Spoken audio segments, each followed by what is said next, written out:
Alright, let's talk about something that's been making waves lately, and no, it's not the latest viral dance trend. It's about deer. Yes, deer.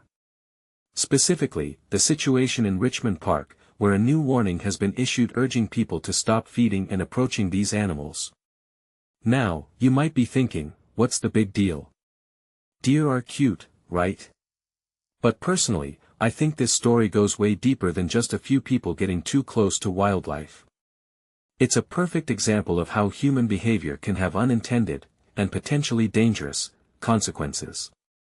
Here's the deal: Richmond Park, one of London's iconic green spaces, is home to a herd of wild deer.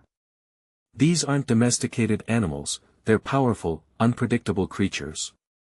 A red stag, for instance, can weigh up to 200 kilograms. That's not something you want charging at you because you thought it'd be cute to feed it a snack. And yet, that's exactly what's been happening.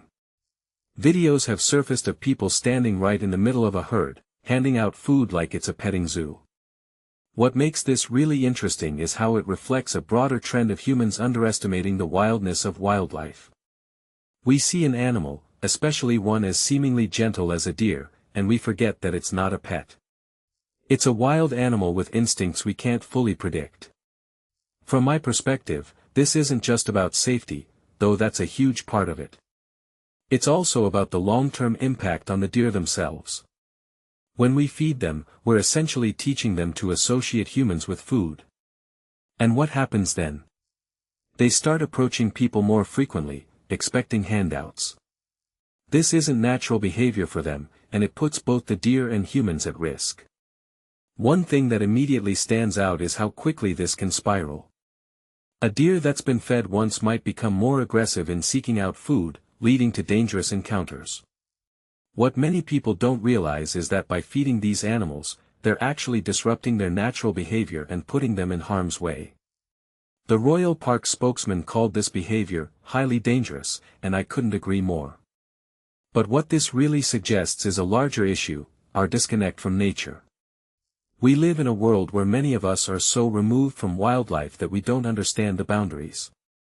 We see a deer and think, oh, it's like a big dog, without realizing the potential consequences.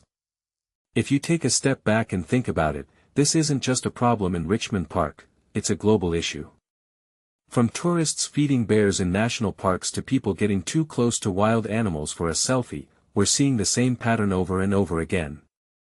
A detail I find fascinating is the advice given by park officials: keep at least 50 meters away, don't feed the deer, and if one approaches, move slowly and calmly.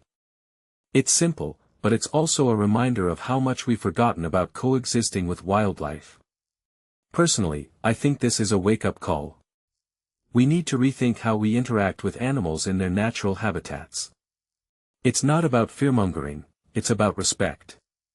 These deer are part of an ecosystem, and we're just visitors in their home. When we disrupt that balance, everyone loses. This raises a deeper question: how do we strike a balance between enjoying nature and preserving it?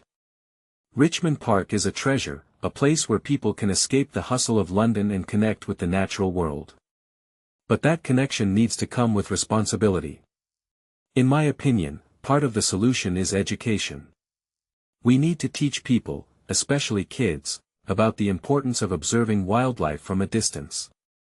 It's not just about following rules, it's about understanding why those rules exist.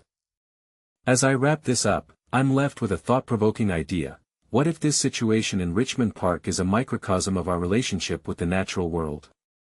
We're drawn to it, fascinated by it, but often, we don't fully understand it. And in our eagerness to get close, we end up causing harm. So, the next time you're in a park or any natural setting, take a moment to appreciate the wildlife from afar. Because, as this story shows, sometimes the best way to show love is by keeping your distance. What do you think? How do we find that balance between admiration and respect for nature? Let me know in the comments below.